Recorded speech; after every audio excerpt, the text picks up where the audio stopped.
So 1 in 4 kids, that's 25% of kids, is going to have a vision problem.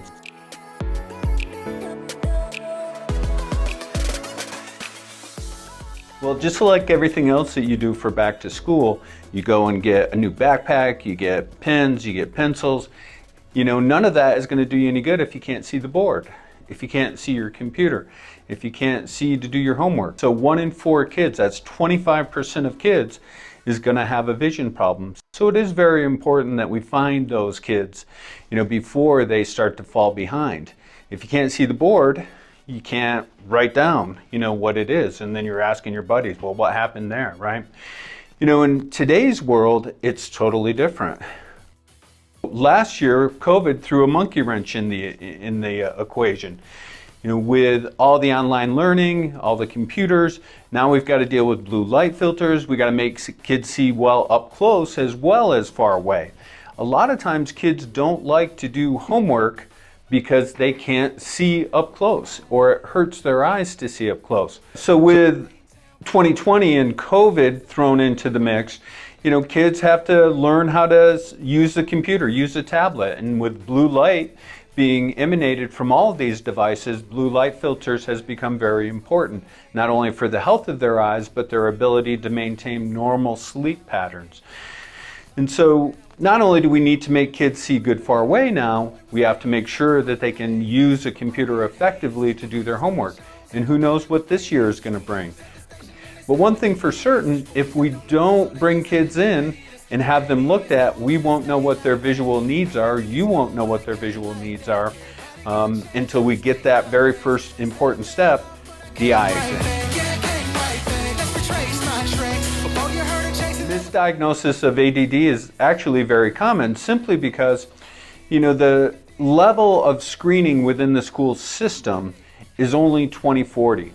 And 20/40 is really not that good a vision. If you're sitting in the back of the classroom and you only have 20/40 vision, you would have passed your school screening, but you'd still struggle to see the board. And so kids slip through the cracks all the time. So without having a comprehensive exam, it's hard to really tell where your child fits within that mix. You could be blaming it on all sorts of things. ADD being the classic. Twofold. You know, one is exactly what you stated, that the big environment, looking at things far away versus looking at things close. But some of the new information that's coming out in the studies has to do with the natural light, the full blend of light outside versus indoor lighting with all the fluorescents and LEDs is very heavily skewed on the blue end of the spectrum. And so that we believe to be a stimulus for eye growth and increasing myopia. Transition lenses are an important part of good eye health. You know, when we look at the lifetime of the eyeball, things that we do as children is going to impact us much later in life. And macular degeneration, cataracts, pterygium are all things that can happen from excess sun exposure.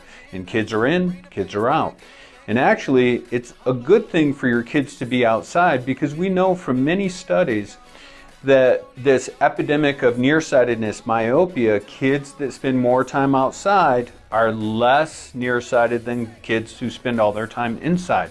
So it's important we encourage our kids to spend time outside, but also protect their eyes against the sun. But one thing for certain, if we don't bring kids in and have them looked at, we won't know what their visual needs are. You won't know what their visual needs are until we get that very first important step, the eye exam. So some of the things that you should look for as a parent in trying to determine does your child have problems is, do they avoid vision tasks? Do they avoid, you know, reading or doing computer work? Do they sit close to the TV because that's the only place that they can see it?